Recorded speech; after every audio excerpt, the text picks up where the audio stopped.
नमस्कार, यो एभिन्यूज खबरको संकेत हो। तपाई अहिले एभिन्यूज @ 2 मा हुनुहुन्छ। म नयन सापकोटा। प्रारम्भमा मूल खबर। राष्ट्रपति र प्रधानमन्त्री कार्यालयले सर्वोच्चमा संसद विघटनको लिखित जवाब बुझाउँदै संसद सचिवालयले पनि कागजात पेश गर्ने।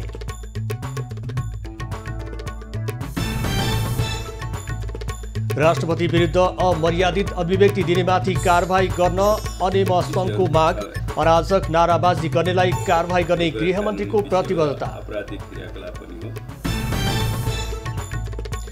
अछामको बुढीगङ्गा नदीमा अवैध दोहन बढ्यो। नगरपालिकाले नै नदीजन्य सामग्री उत्खनन गर्न अनुमति दिएको स्थानीयको आरोप। यसको लागि तिरमार्काई छ यहाँको जनतालाई। भारतले दियो कोरोना विरुद्धको 2 खोपलाई प्रयोगका लागि अनुमति। 6 महिनामा 30 करोड मानिसलाई खोप दिने लक्ष्य।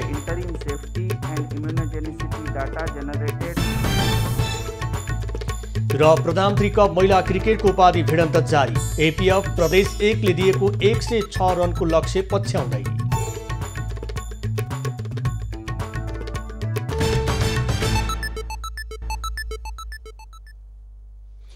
अब खबरको सिलसिला प्रारम्भ गरौं। लिखित जवाब सम्बन्धी प्रसङ्गबाट। सर्वोच्च अदालतको संवैधानिक इजलासले दिएको कारण देखाउ आदेश अनुसार प्रतिनिधि सभा विघटन विरुद्ध प्रधानमन्त्री र राष्ट्रपतिको कार्यालयले लिखित जवाब पेश गर्ने समय आज सकिँदैछ।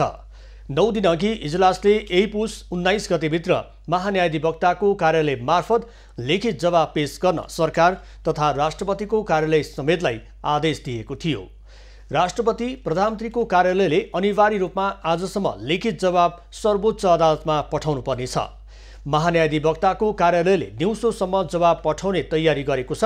विघटन विरुद्धको मुद्दामा सभामुखलाई पनि विपक्षी बनाइएकाले आज संसद सचिवालयले पनि सभामुखको तर्फबाट लिखित जवाब पेश गर्दैछ।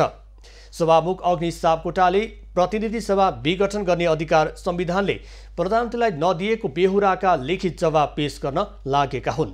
प्रधानमन्त्री केपी ओलीले असंवैधानिक रूपमा संसद विघटन गरेको भन्दै खारेजको माग राखेर सर्वोच्च अदालतमा परेका रिट निवेदनको पुस 22 गतेदेखि नियमित सुनवाई गर्ने सर्वोच्चको तयारी छ। सरकारको जवाब र इजलासका लागि झिकाइएको एमिकस क्युरीको नाम पनि अदालतमा पुगिसकेको छ। नेपाल बार एसोसिएसन र सर्वोच्च बारले 5 जना वरिष्ठ अधिवक्तालाई पठाउने निर्णय गरेको छ। नेपाल बारले वरिष्ठ अधिवक्ताहरू बद्रीबहादुर कार्की, सचिव कृष्ण खरेल र विजयकान्त मैनानलाई पठाउने निर्णय गरेको छ। त्यस्तै सर्वोच्च बारले डाक्टर पूर्णमान साक्य र खगेन्द्र प्रसाद अधिकारीलाई पठाउने निर्णय गरेको छ।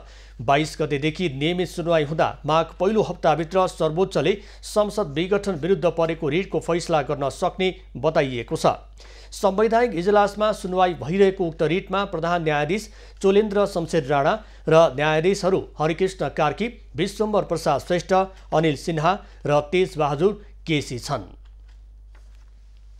प्रतिनिधि सभा विघटन गरेपछि प्रधानमन्त्री केपी ओलीले विस्तार गरेको मन्त्री परिषद गैर कानुनी भएको भन्दै परेको 2 वटा रिटमाथि सुनवाईका लागि न्यायाधीश बमकुमार श्रेष्ठको इजलासमा आज पेशी तोकिएको छ।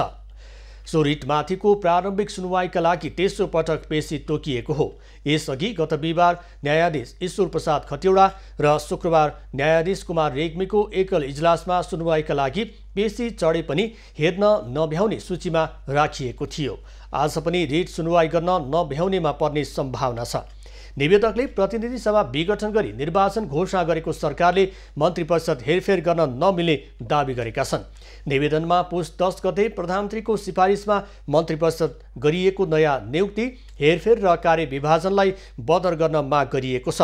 प्रतिनिधि सभा नभएको अवस्थामा संवैधानिक व्यवस्थाभन्दा बाहिर गएर गरिएको मन्त्री परिषद विस्तार तत्काल बदर गर्न माग गर्दै अधिवक्ता लोकेन्द्र ओली लगायतले रिट दायर गरेका थिए।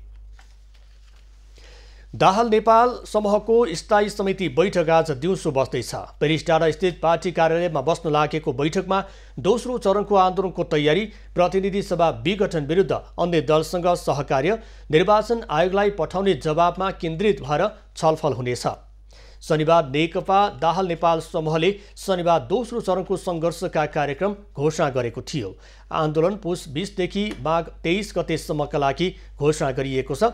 केपी ओलीले प्रतिनिधि सभा विघटन गरेपछि नेकपा दुई भागमा विभाजित भएको छ। दुवै समूहले आफू आधिकारिक भएको दाबी निर्वाचन आयोगमा गरेका छन्। आयोगले भने आधिकारिक कागजात माग गरेको छ। केपी ओली नेतृत्वको नेकपाले आज काठमाडौँमा विद्यार्थीहरूको भेला कार्यक्रम आयोजना गरेको छ। अखिल नेपाल राष्ट्रिय स्वतन्त्र विद्यार्थी युनियन अनेरा सेवेउ केन्द्रीय कमिटीद्वारा आयोजित उपत्यका स्तरीय भेलालाई प्रधानमन्त्री केपी ओली लगायतका नेताहरूले सम्बोधन गर्ने कार्यक्रम रहेको छ। पार्टीसँगै विद्यार्थी सङ्गठन पनि विभाजित भएकाले ओलीले पछिल्लो घटनाक्रमबारे उनीहरूलाई जानकारी गराउन लागेका हुन्। यस्तै भेलालाई रामबहादुर थापा, ईश्वर पोखरेल लगायतका नेताले पनि सम्बोधन गर्ने अनेरा सेवेउले जनाएको छ। शनिबार पनि ओली समूहले उपत्यका स्तरीय कार्यकर्ता भेला आयोजना गरेको थियो। पार्टी विभाजित भएपछि नेकपाको ओली समूह र दाहाल नेपाल समूहले देशभर भेलालाई निरन्तरता दिएका छन्। नेपाली कङ्ग्रेस केन्द्रीय समितिको बैठक आज बस्दैछ। प्रधानमन्त्री केपी ओलीले प्रतिनिधि सभा विघटन गरेपछिको परिस्थितिबारे छलफल गर्न कङ्ग्रेसले केन्द्रीय समिति बैठक बोलाएको हो। आजको बैठक यसअघिकै केन्द्रीय समिति बैठकको निरन्तरता हुने कङ्ग्रेस नेताहरूले बताएका छन्। कङ्ग्रेसले प्रतिनिधि सभा विघटन विरुद्ध देशव्यापी प्रदर्शन र एकता दिवस मनाउन केही दिन बैठक स्थगित गरेको थियो। कङ्ग्रेसमा सभापति शेरबहादुर देउबा पक्ष विघटनपछि सर्वोच्च अदालतको आदेश कुर्ने र आन्दोलन नगर्ने पक्षमा छन्। वरिष्ठ नेता रामचन्द्र पौडेल पक्षले भने संविधान मिचिएकाले प्रतिनिधि सभा पुनर्स्थापनाको माग गर्दै आक्रामक रूपमा सडक आन्दोलनमा जानुपर्ने माग गर्दै आएको छ। कङ्ग्रेसले विघटन असंवैधानिक भनेपछि कडा आन्दोलन थालेको छैन। नेपाली कङ्ग्रेसका वरिष्ठ नेता रामचन्द्र पौडेलले प्रधानमन्त्री केपी ओलीलाई पदमा रहन अयोग्य रहेको बताएका छन्। प्रधानमन्त्री केपी ओलीले प्रतिनिधि सभालाई कुहिएको छानो भन्ने अभिव्यक्ति दिएपछि पौडेलले ओली प्रधानमन्त्रीको पदमा रहन अयोग्य रहेको बताएका हुन्। ट्विट गर्दै नेता पौडेलले प्रतिनिधि सभालाई कुहिएको छानो भन्ने ओलीमा तानाशाह प्रवृत्ति देखिएको जनाएका हुन्। संविधानमा हुँदै नभएको विशेष अधिकारको गफ गर्ने ओलीमा तानाशाह प्रवृत्ति देखिएको उनको भनाइ छ। शनिबार कार्यकर्ता भेलालाई सम्बोधन गर्दै प्रधानमन्त्री ओलीले प्रतिनिधि सभा विघटनलाई कुहिएको छानोसँग तुलना गरेका थिए। पूर्व प्रधानमन्त्री डाक्टर बाबुराम भट्टराईले दुःख गरी बनाएको सङ्घीय लोकतान्त्रिक गणतन्त्रको घर नेकपाभित्रको झगडाले भत्काइदिएको प्रतिक्रिया दिएका छन्। ट्विट गर्दै जनता समाजवादी पार्टीका सङ्घीय परिषद अध्यक्ष समेत रहेका भट्टराईले प्रधानमन्त्री केपी ओलीले प्रतिनिधि सभा भङ्ग गर्नुलाई उनले आगो लगाएको रूपमा चित्रण गरेका हुन्। ट्विटमा उनले ठूलो कोठामा सुत्ने झगडाले घरमै आगो लगाइदिएको उल्लेख गरेका हुन्। आगो लागेपछि निभाउन जुट्नु परेमा केही सन्तान खरानका लागि दौडिएको भन्दै प्रतिपक्षी कङ्ग्रेसप्रति पनि भट्टराईले व्यङ्ग्य गरेका छन्। नेता भट्टराईले नेकपाले संघीयतामाथि नै खतरा उत्पन्न गराउन खोजेको पनि उल्लेख गरेका छन्। घर झगडामा छिमेकी भने रमिते बनेको उनको टिप्पणी छ। प्रतिनिधि सभा भङ्ग विरुद्ध जनता समाजवादी पार्टी आन्दोलनमा छ। उसले प्रतिनिधि सभा जीवित रहेको भन्दै बैठक बोलाउन सभामुखको ध्यानाकर्षण समेत गराइसकेको छ। राष्ट्रिय प्रजातन्त्र पार्टी राप्रपाका अध्यक्ष कमल थापाले राज संस्था कायम हुँदा गणतन्त्र पक्षधरले आत्तिनु नपर्ने बताएका छन्। आज ट्विट गर्दै अध्यक्ष थापाले संस्थासहितको लोकतन्त्रले शान्ति र समृद्धिको लक्ष्य हासिल हुने उल्लेख गरेका हुन्। उनले कसैलाई पनि निषेध नगर्न आग्रह गर्दै निषेधले द्वन्द्व निम्त्याउने बताएका छन्। राप्रपाले केही समयदेखि देशभर हिन्दू राष्ट्र र राज संस्थाको पुनर्स्थापनाको माग राखेर प्रदर्शन गर्दै आएको छ। अखिल नेपाल महिला सङ्घ अनेम सङ्घले राष्ट्रपति विद्यादेवी भण्डारीमाथि अशोभनीय र अराजक नाराबाजी गर्नेहरू विरुद्ध कारबाहीको माग गर्दै गृहमन्त्री समक्ष ज्ञापन पत्र बुझाएको छ। नेकपा ओली समूहको अनेम सङ्घले आज गृहमन्त्री रामबहादुर थापा समक्ष ज्ञापन पत्र बुझाउँदै विभिन्न सार्वजनिक कार्यक्रम, भेला, जुलुस तथा सामाजिक सञ्जालबाट राष्ट्रपतिमाथि गाली गलौज गर्नेहरू विरुद्ध कानुनी कारबाही गर्न माग गरिएको हो। ज्ञापन पत्र बुझ्दै गृहमन्त्री थापाले राष्ट्रपतिमाथि अशोभनीय र अमर्यादित विषय उठाइएको प्रति सरकारको ध्यानाकर्षण भएको बताएका छन्।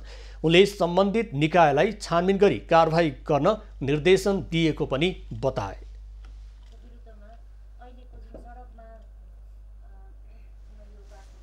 सम्मान्य राष्ट्रपतिजीको बारेमा सडकहरूबाट कतिपय राजनीतिक कर्मीहरूले जुन अशोभनीय र अमर्यादित रूपमा विषयहरू उठाइएका छन् र कानुनी दृष्टिले निश्चित रूपमा त्यो गैर कानुनी विषय हो र आपराधिक क्रियाकलाप पनि हो। त्यसले पनि हाम्रो गम्भीर ध्यान आकर्षण गराएको छ। प्रधानमन्त्री र राष्ट्रपतिको विरुद्धमा अमानवीय, अमर्यादित, अशोभनीय तथा अराजक अभिव्यक्ति आएको भन्दै अनेमा सङ्घले आपत्ति जनाएको हो। नाराबाजी गर्ने विरुद्ध कानुनी कारबाही गरिनुपर्ने, अन्यथा आफू नै कानुनी प्रक्रियामा जाने अनेमा सङ्घले चेतावनी दिएको छ। नाराहरू लगाउने कामहरू चाहिँ गरियो। ती नाराहरूप्रति चाहिँ हामी एकदमै सहमत छैनौँ र अब आजभन्दा आइन्दा चाहिँ सम्मान राष्ट्रपति विरुद्ध चाहिँ यस्ता खालका नाराहरू जोसुकैले लगाए पनि, राष्ट्रपति होस् या के मतलब चाहिँ सरकारका चाहिँ विभिन्न निकायहरू हुन् या चाहिँ जुलुसमा आएका चाहिँ के अरे विभिन्न चाहिँ समूहहरू हुन् या व्यक्तिहरू हुन्, हामी कुनै पनि हालतमा त्यस्तो किसिमको कदम गर्ने व्यक्ति, संस्थाहरू, आयोजकहरू कसैलाई छोड्नेवाला छैनौँ। हामीले भोलि नै कानुनी प्रक्रियामा जाने र मुद्दा हाल्ने प्रक्रिया गरेका छौँ। प्रधानमन्त्री केपी ओलीको सिफारिसमा राष्ट्रपति विद्यादेव भण्डारीले पौष 5 गते प्रतिनिधि सभा विघटन गरेसँगै विभिन्न राजनीतिक दलहरू सरकारको असंवैधानिक कदम भन्दै आन्दोलित छन्। आन्दोलनमा प्रधानमन्त्री र राष्ट्रपति विरुद्ध नाराबाजी हुँदै आएको छ। वन तथा वातावरण मन्त्री प्रेमबहादुर आलेले वन कर्मचारी तथा अन्य कुनै पनि काठ व्यवसायीले गल्ती गरेमा सिधै जेल हाल्ने बताएका छन्। धनगढी विमानस्थलमा पत्रकारसँगको कुराकानीका क्रममा उनले मन्त्रालयमा धेरै विकृति र समस्याहरू रहेको भन्दै कसैले गल्ती गरेको भेटिएमा कारबाही हुने बताएका हुन्। चुनावसम्म सरकारको अवधि 5 महिना भयो भने 20 महिनामा हुने जति काम गर्ने दाबी पनि उनले गरेका छन्। भत्ता खाँदा कुनै चाहिँ तपाईँको र्याल चुहाउन हामी गएका होइनौँ। जुन 4-5 महिनाभित्र निर्वाचनको मिति तय भएको छ, वैशाख 17 र 27 गते 2 चरणमा निर्वाचन हुने भनेको छ। म अहिले पनि मेरो गृह जिल्लामा जाँदा मैले भनेको छु निर्वाचनको तयारीमा लाग्नुहोस् भनेर मैले सबै नेता कार्यकर्ता साथीहरूलाई मैले अनुरोध पनि गरिसकेको छु। सबै समय उहाँले चाहिने पार्टीभित्रको चाहिने झै झगडालाई बिलाउनै उहाँको समय खेर गएको थियो। अब यो सरकारको गति भनेको हिजो 2 नम्बर गियर थियो, आज 7 नम्बर गियरमा जान्छ। यो सरकारले अब गति लिन्छ। म तपाईहरुलाई पनि के भन्न चाहन्छु, मन्त्री आलेले वैज्ञानिक वनको नाममा चुरे क्षेत्रमा भएको दोहन लगायतको विषयमा अध्ययन गरेर समस्या समाधान गर्ने प्रतिबद्धता जनाए। मन्त्री आलेले सुदूरपश्चिम प्रदेशमा नेकपाको ओली पक्ष बलिरहेको दाबी पनि गरे। दाहाल नेपाल पक्षमा 20% र आफ्नो पक्षमा 80% कार्यकर्ता रहेको उनको दाबी छ। उनले नेकपा विभाजन गर्नु सुदूरपश्चिमका नेकपा नेता भीम रावलको हात रहेको पनि आरोप लगाएका छन्। गत बर्सातमा ठूलो जनधनको क्षति पुर्याएको अछामको बुढीगङ्गामा हिउँद लागेसँगै अवैध दोहन बढेको छ। नगरपालिकाले टेन्डर गरेर बुढीगङ्गा र छिपे खोलाबाट नदीजन्य सामग्री उत्खनन गर्न दिएपछि थप जोखिम बढेको छ। विशेष खबरको साथमा plumber CPVC Pipes and fittings विश्वास प्लम्बिङ को शिवम सिमेन्ट क्वालिटीको मामलामा नो कम्प्रोमाइज।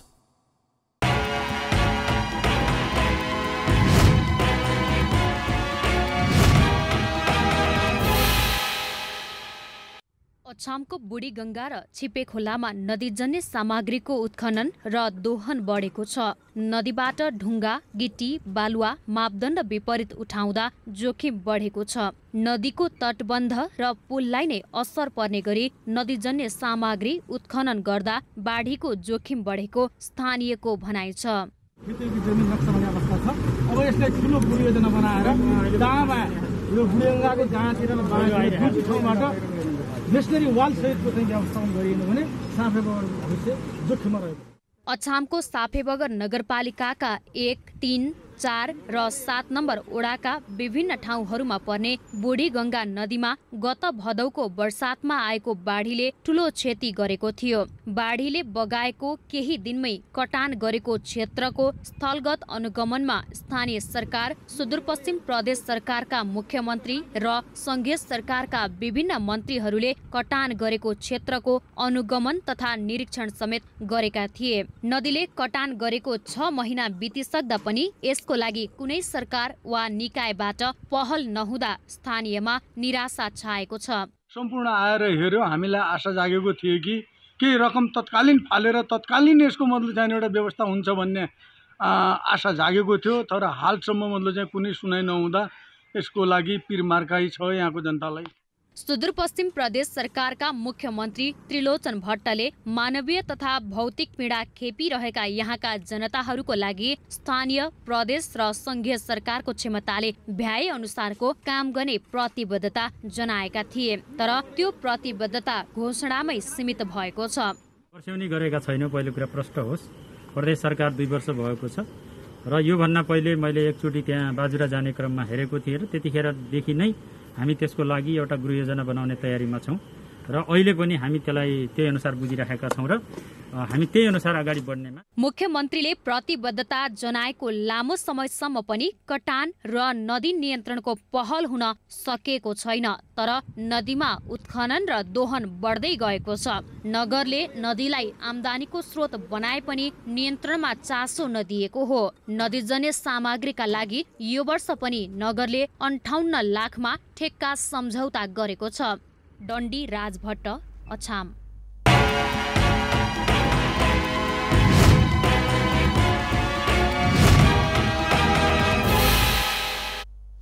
खबरको सिलसिला अझै जारी छ, हामी सँगै रहनु।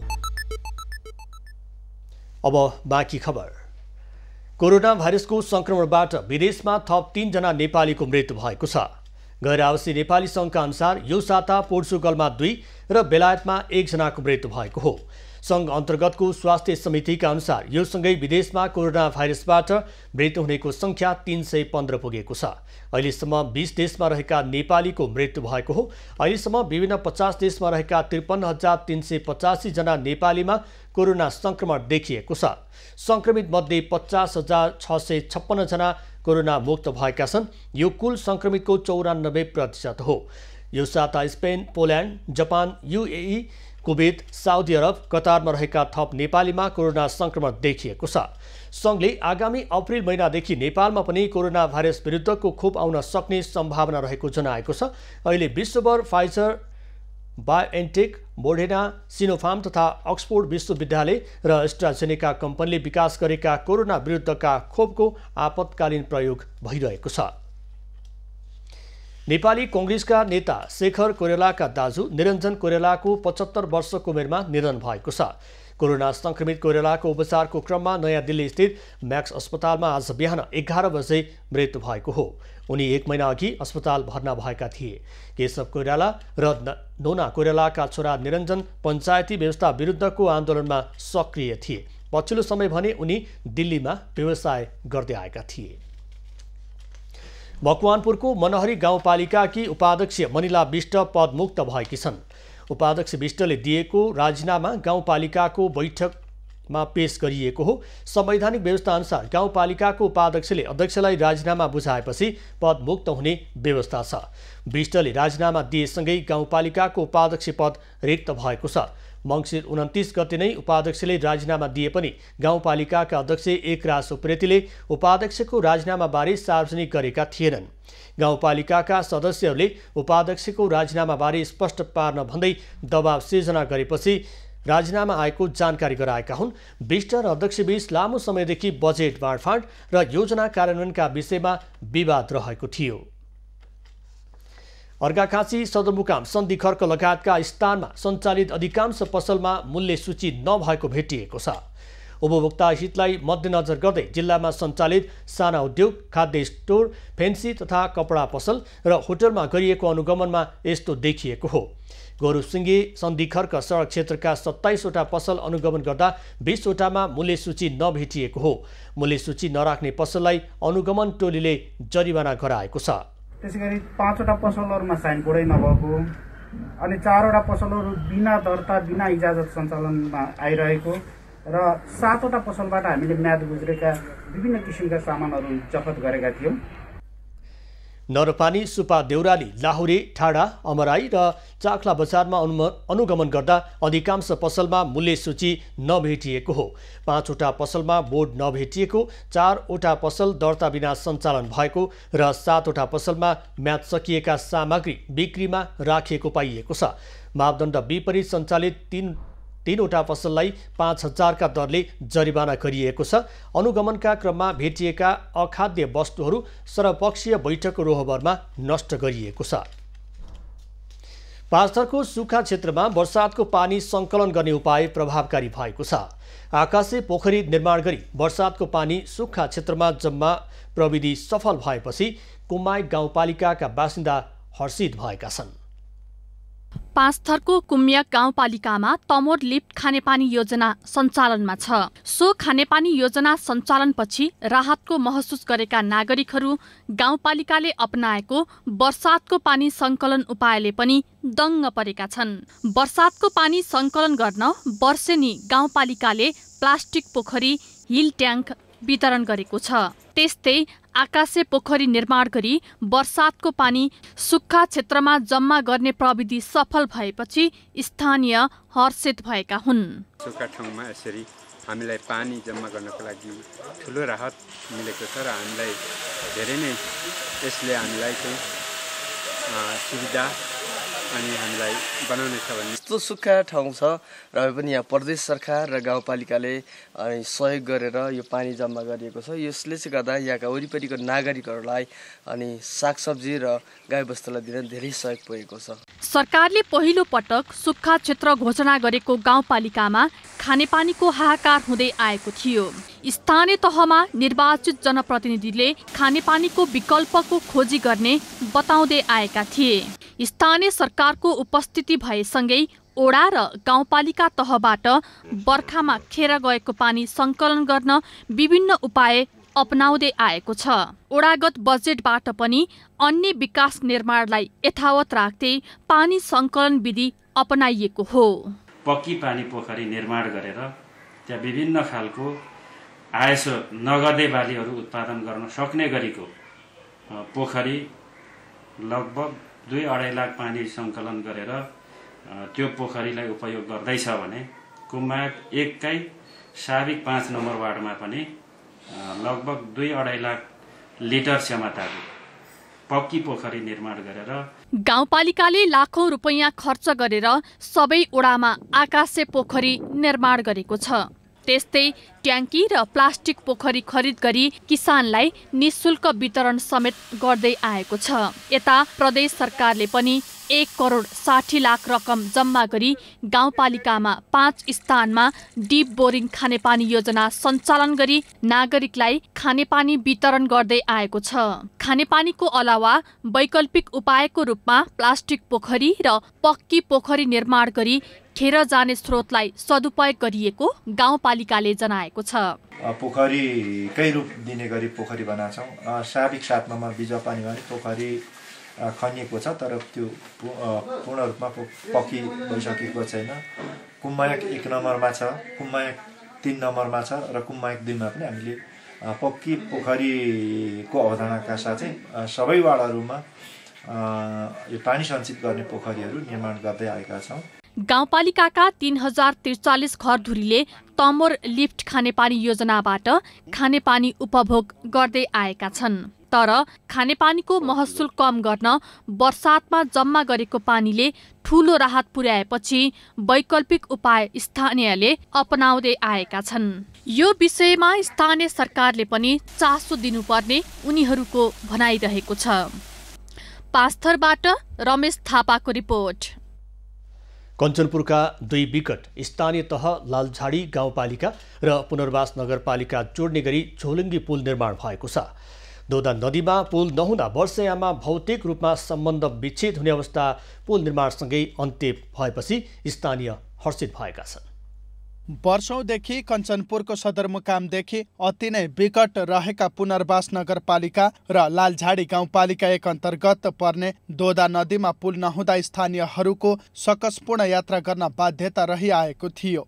वर्षातमा बाढी र पानीको बहाव बढी हुँदा 2 स्थानीय तह बीचको भौतिक विच्छेदको अवस्था भर्खरै झोलुङ्गे पुल निर्माण पश्चात अन्त्य भएको छ। बर्खामा एकदमै बाढीले गर्दा सताउँथ्यो र उहाँहरू आफ्ना भएका चाहिने सामग्रीहरू उहाँहरूले उत्पादन भएका सामग्रीहरू त्यहाँ उनीहरू सडाएर बस्न बाध्य हुनुहुन्थ्यो। तर अब यो पुलले गर्दा साह्रै सजिलो भएको छ र हामीले पनि यहाँ यो छिमेकमै हाम्रो तपाईँको यहाँ यो लालझालीतिर वन भएको हुनाले हाम्रो यहाँको गृहिणीहरू अब तपाईँको जङ्गलमा दाउराको लागि आउन धेरै असजिलो थियो। पुनर्वास नगरपालिकामा उक्त झोलुङ्गे पुल निर्माणपछि लालझाडी गाउँपालिका 1 र पुनर्वास नगरपालिका 3 र 4 वडाका बासिन्दाहरू लाभान्वित भएका छन्। लालझाडीका बासिन्दाको जमिन पुनर्वासमा तथा पुनर्वासका बासिन्दा घाँस दाउरा गर्न लालझाडी जाँदा भोग्नुपर्ने समस्या पुलले समाधान गरेको छ। यसले गर्दा अब एकदमै सहज हुँदो रहेछ। यो लालझाडी 1 को किसानको अब हाम्रो जग्गा पनि तपाईँको खोला पारी नै खेतीपातीको बेला पनि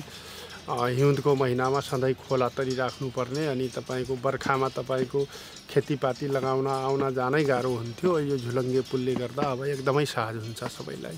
पुनर्वास र लालझाडी जोड्ने 203.8 मिटर लम्बाइ रहेको पुलको सुदूरपश्चिम प्रदेश सभा सदस्य तारा लामा तामाङले उद्घाटन गरेका छन्। तामाङले दोदा नदीमा निर्माणाधीन रहेका अन्य पुलहरू समेत समयमा निर्माण भए जनताले थप राहत पाउने बताएका छन्। यही दोदामा देखतबुलीको पुल, त्यसपछि बल्मीमा भएको पुल र यो भकुण्डाको पुल, यो तीनटा यो 2 वर्षभित्र सम्पन्न भयो भने र यो झोलुङ्गे पुल, त्यो झोलुङ्गे पुल र सिकलपट्टि जाएको झोलुङ्गे पुल यो निर्वाचन क्षेत्र नम्बर 1 को 1 मा भएको सम्पन्न भयो भने यहाँका जनताहरू एक आपसमा छिटो मिलजुल गर्न, कामहरू गर्न र आर्थिक रूपले र पछाडि परेको भन्ने हाम्रो लालझाडीलाई धेरै राम्रो हुने विश्वास गर्छु।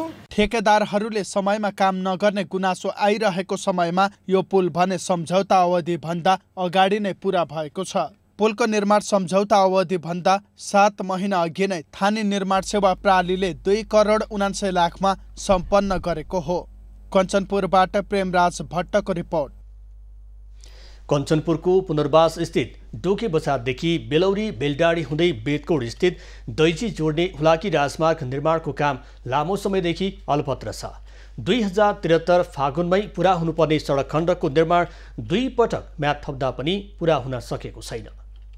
कञ्चनपुरको दक्षिणी क्षेत्रको मेरुदण्डका रूपमा लिइएको डोके बजारदेखि बेलौरी बेलडाँडी हुँदै दैजी जोड्ने बहुप्रतीक्षित हुलाकी राजमार्ग निर्माणका लागि 2073 फागुनमा हुलाकी राजमार्ग योजना कार्यालयले 2 वटा निर्माण कम्पनीहरूसँग सम्झौता गरेको थियो। जम्मा 62 किलोमिटर सडक खण्ड मध्ये डोके बजारदेखि बेलौरीको बुटावारीसम्मको 20 किलोमिटर र बेलडाँडीदेखि दैजीसम्मको 22 किलोमिटर सडक खण्ड शर्मा राजेन्द्र जेभी निर्माण कम्पनीलाई र बेलौरीको बुटावारीदेखि बेलडाँडीसम्मको 20 किलोमिटर सडक खण्ड बाबा हंस सिद्धि शाही जेभी निर्माण कम्पनीलाई 30 महिनाभित्र कालोपत्रे गर्ने गरी ठेक्का दिइएको थियो। तर सम्झौता अवधिपछि पनि पटक पटक गरी 2 पटक थपिएको म्याद सकिँदा समेत दुवै निर्माण कम्पनीहरूले सडक खण्ड कालोपत्रेको काम पूरा गरेका छैनन्।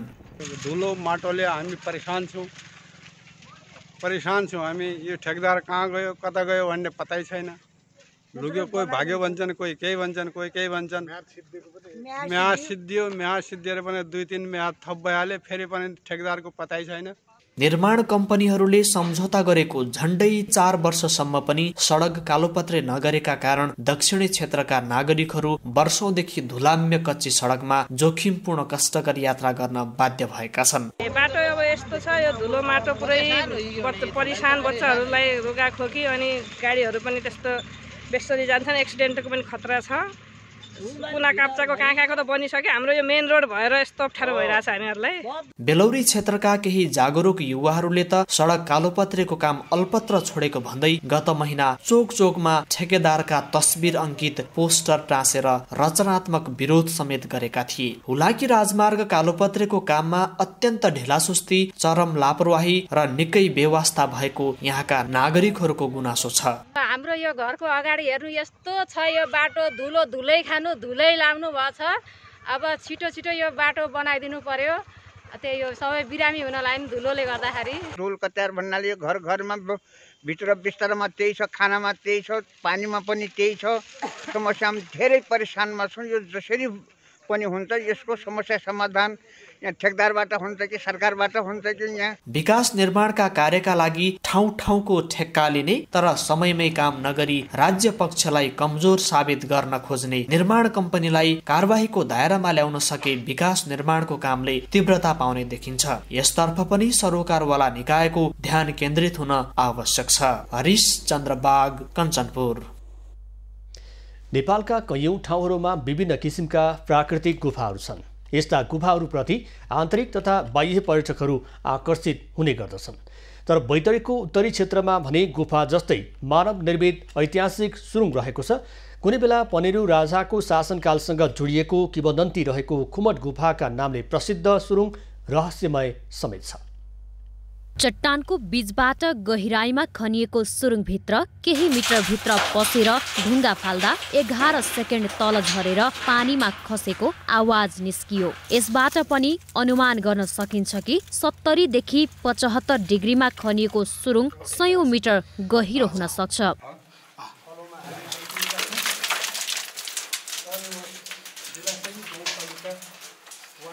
यो सुरुङमा 2052 सालतिर एक स्थानीय सन्त 52 सिडीसम्म तल गएको स्थानीयहरू बताउँछन्। तर सुरुङ त्यो भन्दा अझै भित्रसम्म हुन सक्ने स्थानीयको अनुमान छ। अझ बाँकी खोल्न सकिने 52 सिडीसम्म एउटा शेरसिंह सन्तले खोल्या थियो। अरू खोल्नलाई केही साधन छैन। सरी अलि अक्सिजनको यहाँ समस्या पर्छ। यो सुरुङभित्र गएर हेर्दा थाहा हुन्छ कि यो मानव निर्मित हो। तर कहिले र कसले बनायो भन्ने कुरा चाहिँ स्थानीय कसैलाई थाहा छैन। केही दशक अघि स्थानीय शेरसिंह राणा नामका सन्तले यो सुरुङमाथिको खुमट कोटका मन्दिर बनाउने क्रममा सुरुङबारे सपना भएर पत्ता लागेको स्थानीयहरूको भनाइ छ। सुन्न सपना भएर यहाँ आएर यो कोटमा मन्दिर बनाउने बखतमा सपना लाग्यो। उसलाई सुने भयो र सुनेको आधारबाट उसले यहाँ गुफा पत्ता लगायो। त्योभन्दा अगाडि थाहा थिएन। अगाडि त्यो गुफाको बारेमा पत्ता थिएन सर। खुमट कोटको पूर्वपट्टि यो सुरुङ रहेको छ भने कोटको पश्चिमपट्टि चट्टानभित्रै पानीले भरिएको कुवा रहेको छ। कुवाको ठिक माथिपट्टि ठाडो सुरुङ सहित चट्टानमै 2वटा झ्याल जस्तै आकार बनाइएको छ। खुमट कोटको पूर्व र पश्चिममा रहेका यी दुवैवटा रहस्यमय सुरुङको इतिहासबारे भने स्थानीय बेखबर छन्। तपाईँ अरू चिप्सिनु भन्नु भन्ने केही कुरा नआयो।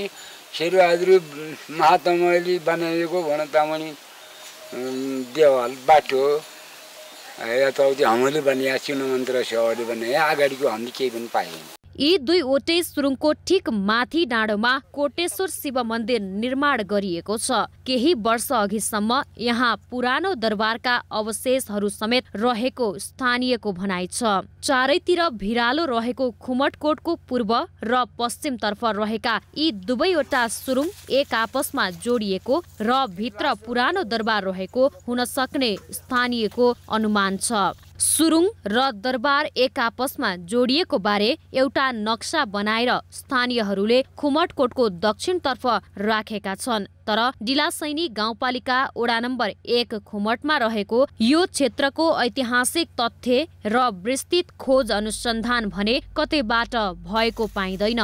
लोकेश साउद, बैतडी। कपाल झर्नु र तालुपना हुनु कुनै रोग होइन, साथै कपाल नहुँदा शरीरलाई कुनै असर समेत गर्दैन। तर तालुपना भएकै कारण मानिसहरू मनोरोगी समेत हुने गरेका छन्। समय र प्रविधिले कपाल प्रत्यारोपण सम्भव भएपछि युवा अवस्थामै कपाल झरेर तनावमा पुगेकाहरूमा समेत उत्साह देखिन थालेको छ। उनी हुन् दार्चुला महाकाली नगरपालिकाका 23 वर्षीय सञ्जीव ठगुन्ना। सानै उमेरमा कपाल झरेर तालुपना आएपछि उनको आत्मविश्वास कमजोर हुँदै गयो। समय बित्दै जाँदा तालुपनाले उनलाई यति सतायो कि उनी मानसिक रोगको समेत शिकार बन्न पुगे। डिप्रेसनमा आएँ कि म नराम्रो छु कि जस्तो फिल हुने, अनि त्यस्तै भयो। मान्छेहरूको अगाडि जान लाज लाग्ने, आफैले अलि बोल्न डराउने। कपाल नभएर मानसिक समस्यामा पुगेका उनी कुलतमा समेत फस्न पुगेका थिए। कपाल नभएपछि साथीभाइ र आफन्तसँग पनि बोल्न र नजिक पर्न समेत लाज हुने गरेको उनको तीतो अनुभव छ। तर कपाल प्रत्यारोपण गरेपछि उनमा आत्मविश्वास बढेको छ। एकदम राम्रो अनुभव भइरहेछ। अब कपाल हुन्छ भनेर एकदम खुसी भएको छु, यति भएको छु।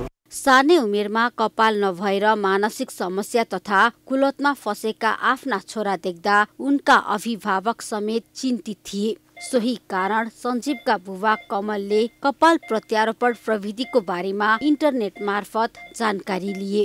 उपचारका लागि काठमाडौँ आए पनि महँगो उपचार पद्धतिले खर्च गर्न नसकिने चिन्ता पनि परिवारमा थियो।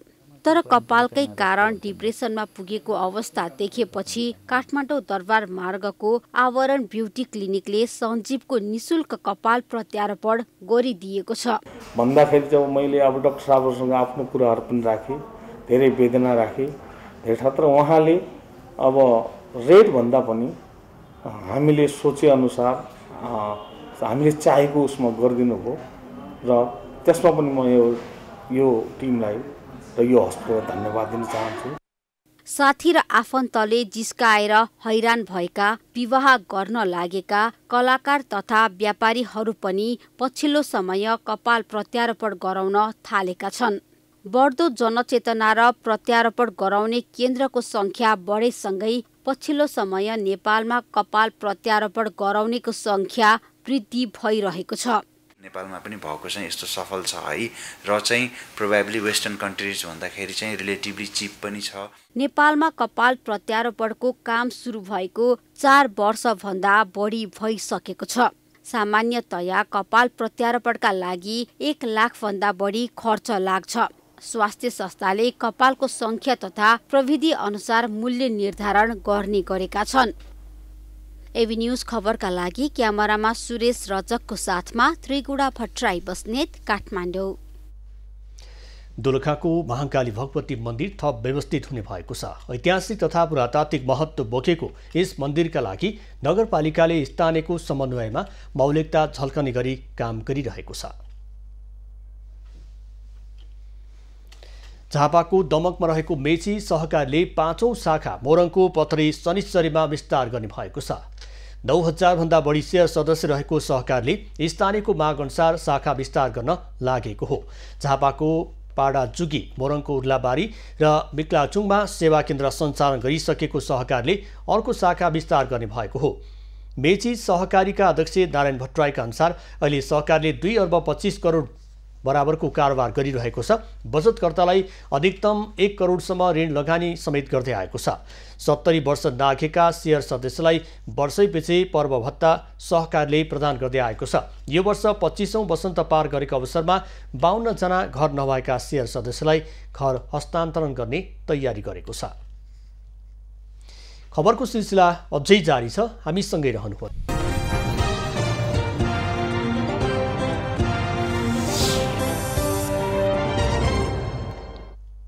यति बेला देशका सुदूरपश्चिम प्रदेश कर्णाली, गण्डकी, लुम्बिनी र बागमती प्रदेशमा आंशिकदेखि सामान्य बदली भएको छ भने प्रदेश 1 र प्रदेश 2 मा आंशिक बदली छ। अपराह्नपछि सुदूरपश्चिम प्रदेश, कर्णाली र गण्डकी प्रदेशका उच्च हिमाली भेगमा हिमपात हुनुका साथै सुदूरपश्चिम प्रदेश र कर्णाली प्रदेशका पहाडी क्षेत्रका केही स्थानमा हल्का वर्षाको सम्भावना रहेको जल तथा मौसम पूर्वानुमान महाशाखाले जनाएको छ।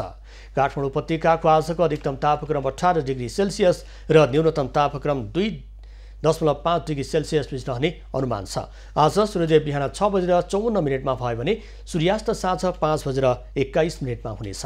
आज देशभरको मौसम कस्तो रहला त? हेरौँ देशका विभिन्न स्थानको अनुमानित मौसमी अवस्था।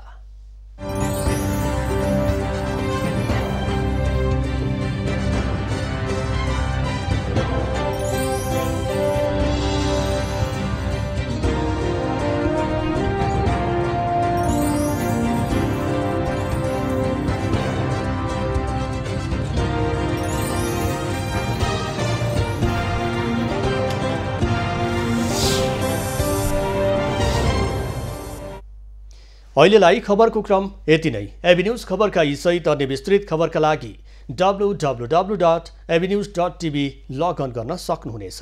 युट्युब, फेसबुक र ट्विटरमा पनि हामीलाई फलो गर्न सकिनेछ। खबरभित्रको खबरको लागि हेर्दै रहनुहोला एबी न्यूज खबर। नमस्कार।